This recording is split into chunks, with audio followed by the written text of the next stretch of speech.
The dark shadow over the river had now fully emerged. Its eyes burned like glowing embers. Raahil, terrified, stepped back, but Ayaan steadied himself. The shadow roared. "This river no longer belongs to the Jinn.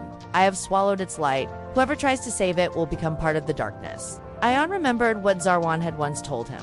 Before knowledge, the light of the heart is essential. If your faith is stronger than your fear, darkness can never win. Taking a deep breath, he began drawing light again with his finger. But this time, he infused the pattern with a prayer from his heart. The light shone so brightly that for a moment, the shadow staggered back. Raahil shouted, "Do it again, Ayaan," with more strength. Ayaan knew that this was now a battle between light and darkness, between faith and fear.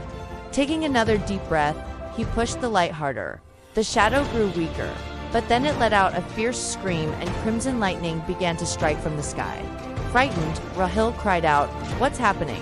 Ayaan, pushing the light to its maximum, could only reply, "The battle is far from over." As the light from his finger clashed with the shadow's darkness, he realized something. His connection to Zarwaan was stronger than he had ever imagined.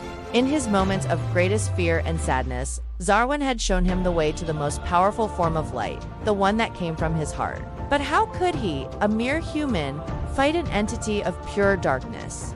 Just then, a voice echoed in his mind. "It is not your power that conquers, but the source from which your power flows." Zarwaan's words gave him strength. Closing his eyes, he reached deep within himself, pulling the light from the well of his faith. It flowed through his arm, filling his entire body. He opened his eyes, and they blazed with an otherworldly light. The sight of this filled Raahil with awe. "Wow," he whispered, "you're like a human torch." Suddenly, everything around them began to glow. The darkness that had been swallowing the river started receding, allowing the moonlight to pour in.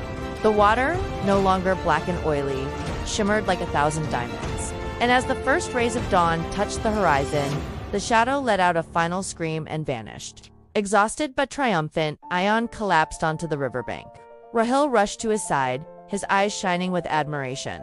"You did it, Ayaan. You saved the river and our village." A warm smile touched Ayaan's lips. "We did it, Raahil, because together our light shines the brightest." And so, with the rising sun, the Gina Valley woke up to a new day. A day filled with the promise of hope and the warmth of friendship. A day when light had triumphed over darkness once again. To be continued.